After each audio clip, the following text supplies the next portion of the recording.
So congrats on the new, well, deluxe version of the album. Can you sort of tell me a little bit about what made you want to release a deluxe version? Four new songs came out late last month. Yeah, so there's just we have one, a lot of our friends are on those songs, and like Mark from Hungover, Jason and I have known him for like geez, like over 15 years. Jason's probably known him longer.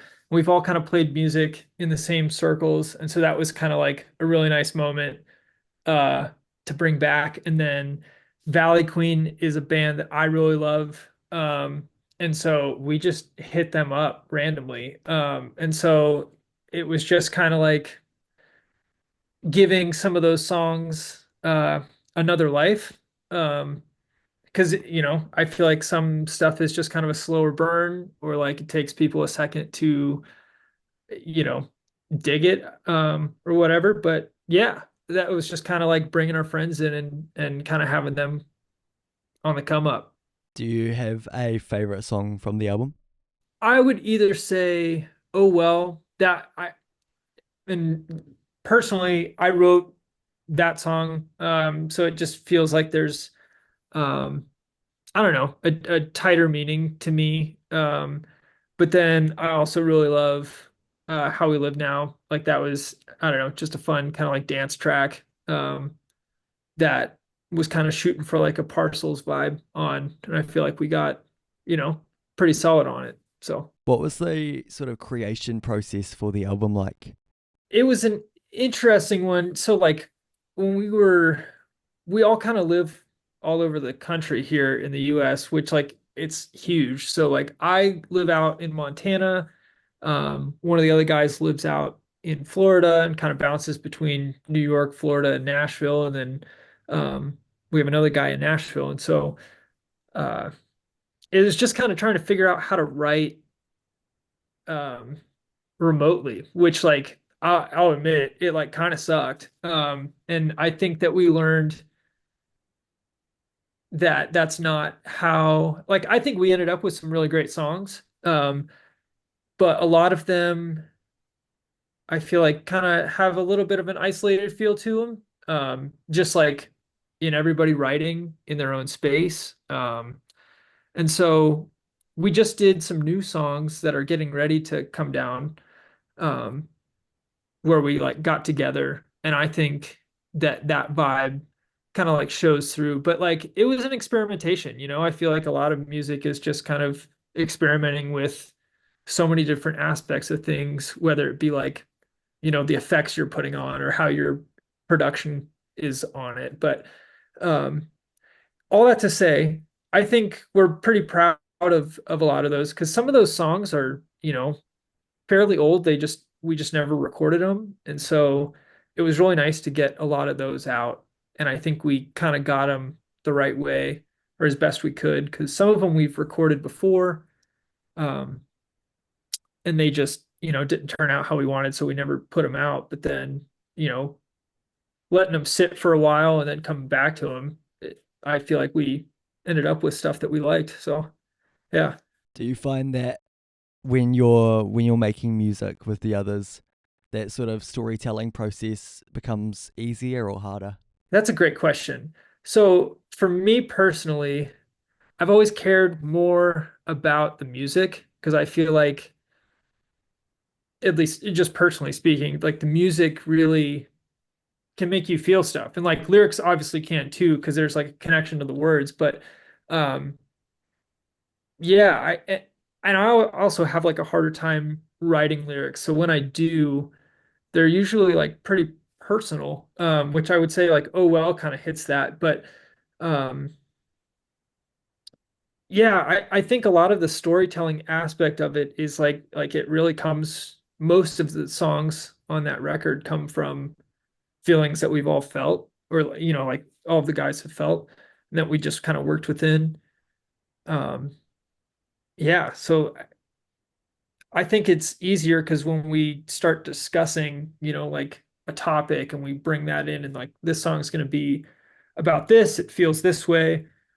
Um, I think, kind of still finding our niche there. And I feel like it's, you're always growing as a musician or like trying to. And so I think being a little older, our lyrics have kind of gotten a little bit um, tighter, more concise, and like easier.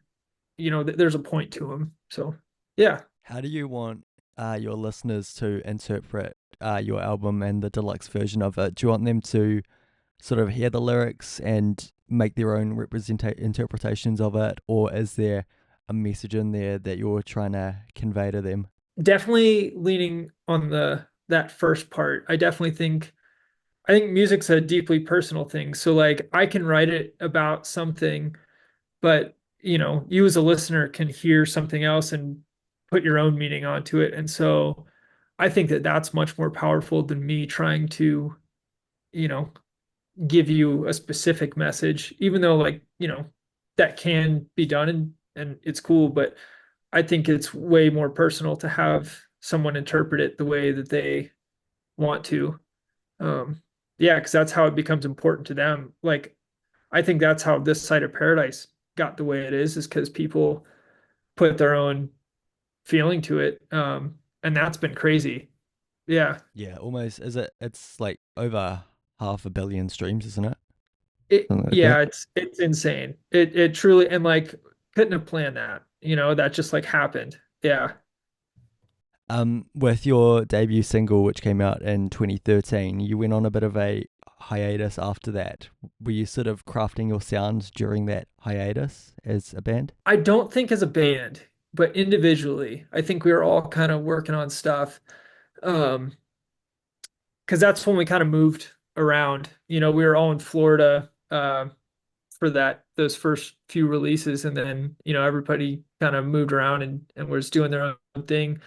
Um, and I think always in the back of our head, we were always kind of like working on being better musicians. So when we revisited, coming back to the band, it was like, okay, we're tighter and better because we were fresh out of high school and like everybody was still pretty new to their instruments. And so I feel like, you know, even if we weren't working on the band, everybody was crafting their abilities. And so I think that, um, where we're getting to and where we're going is like all of that time and effort coming out. So yeah, I think everybody individually was crafting themselves in order to be a better like conduit for this band. I just want to chat about this side of paradise a little bit. When you released that song, what were you hoping for it? No idea. I don't think my imagination could have reached where it's gotten in reality. And to be fully honest with you, I don't even that wouldn't have been the song that I would have bet all my money on uh doing it if that, out of those five or six, whatever. Um yeah, it really kind of blindsided us.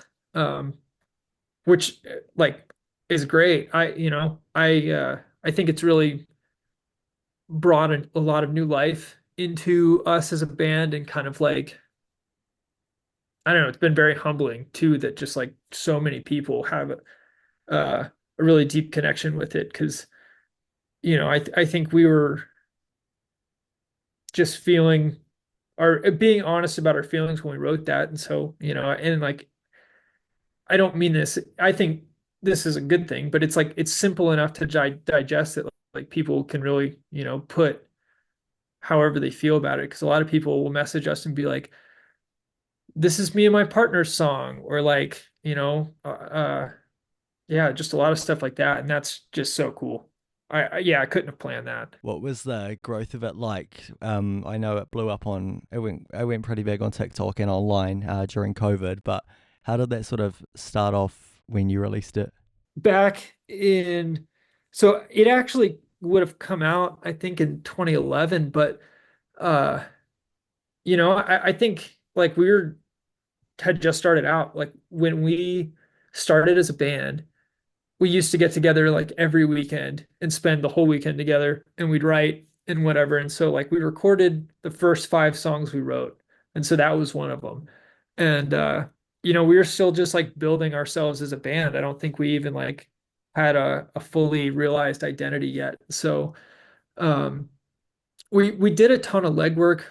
Jason, especially, like he used to email so many people, and we would like sit up at night and email like 100 people each, and get a bunch of no's for something. But then like something special would happen. Like we got on the front page of that torrenting website, A Pirate Bay, one time, and like he got us on, I don't know, all kinds of crazy stuff that just I think, snowballed into like the possibility of TikTok happening and then building into that because uh yeah, I guess people were listening to us back then, and so like it happened. We had a friend, and this is really all on her. When TikTok became a thing, she was like, put your music up there because we were just starting to get back together after that kind of like hiatus period. And so we had like written a bunch of songs and we're nowhere near recording, but like getting up to it. And so like it just kind of floored us when that happened because some, influencer took it and ran with it. And then, TikTok has that thing where one person does it and then everybody does it. And so it just kind of like got wild. Do you know who that influencer was? I don't remember off the top of my head. I want to say her name was Lauren something, but like I don't know. Yeah, because it's been a few years, so like I don't remember exactly, but yeah. Hard to trace back on TikTok, I think. Yeah. Well, and I mean, there's a lot of videos, like crazy. I'll ask one more thing, and that is where can people find you online? Where can people stream your music? You can stream our music anywhere where you stream music, Apple Music, Tidal, Spotify, any of that stuff. And then we're just at Coyote, I think underscore theory on Instagram. And then, any social media platform, we are there. Yeah.